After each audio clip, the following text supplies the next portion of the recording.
Whoa.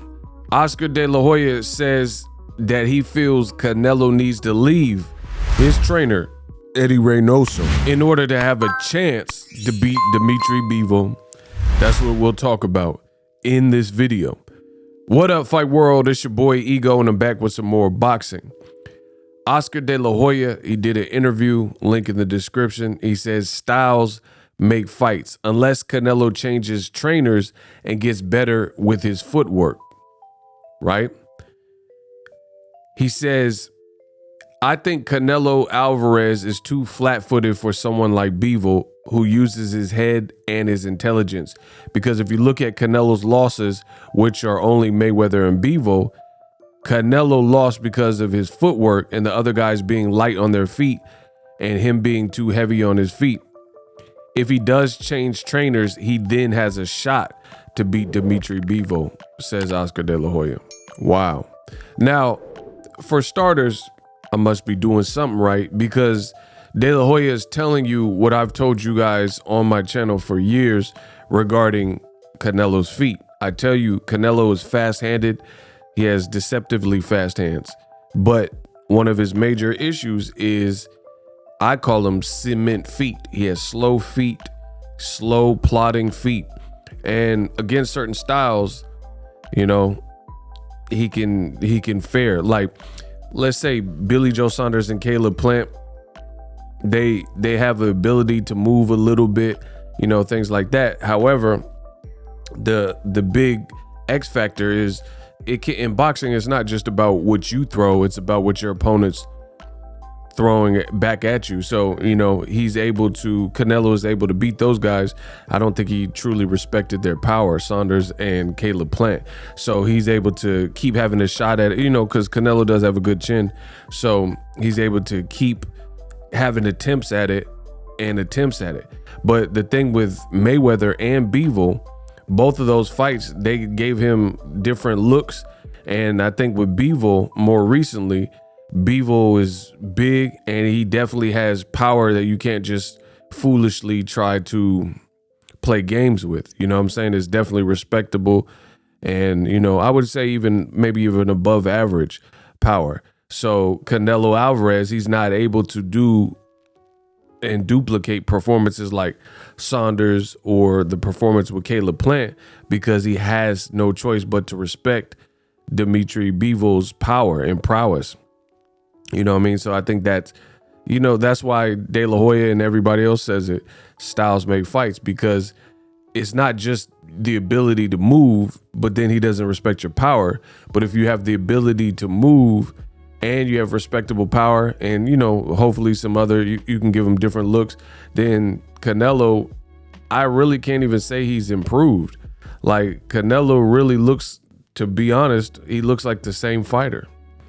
And I've said this, and some people, they got offended by it, but this is what I see. Canelo, how much can we say he's improved since the 2013 Mayweather fight, when he just lost, as De La Hoya pointed out, he just lost to virtually the same thing, just a bigger, souped up, you know, bigger version of Floyd Mayweather. And I'm not saying Bivol fights exactly like Mayweather, because they have their own styles, but there are some similarities into the approach.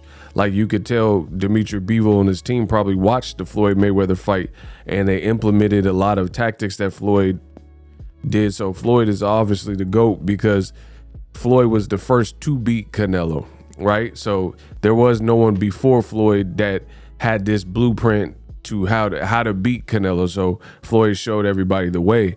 And, you know, these loose ends don't really look sewed up, because to me, it looks like Canelo is still in harm's way with a lot of the same stuff. So my other thing is, I'm not really a big proponent on switching the trainer. I don't feel like switching the trainer is the answer in all these situations. Like Joshua, he loses to Usyk and then he switches trainers. Now he's with Robert Garcia. To me, I think that's kind of cap, because merely switching the trainer for what De La Hoya, De La Hoya is saying that Canelo should switch trainers and then he'll have maybe a chance to beat Bivol. But then you also are saying that his footwork is the problem. So no matter who he switches a trainer to, like, you have to develop a chemistry. It's like LeBron James. The first year LeBron got with the Lakers, they didn't make it to the finals, right? Because you have to understand the leadership and develop chemistry and stuff like that. So it's really not as simple as switching trainers in a lot of situations. So I don't understand why people feel like that's the fix-all or the antidote, where you just switch your trainer and then, all of a sudden you learn all these new things. And even if you do learn new things, can you really implement them under the bright lights when the guy's got your number? Like Bivol, he already beat you. He got the confidence of beating you and things like that. So to be honest, it's just, for me, I don't really know that that's the ticket for Canelo Alvarez to have success. If anything, he should have, if De La Hoya is saying this and he felt that, Canelo should have switched his trainer many moons ago and several camps ago. But at age 33 or whatever age Canelo is, being with EDDY Reynoso, I don't see him leaving. And even if he did, like I said, you have to develop chemistry. You don't just switch and then all of a sudden you're God tier and all your flaws are now strengths. So that's my thoughts.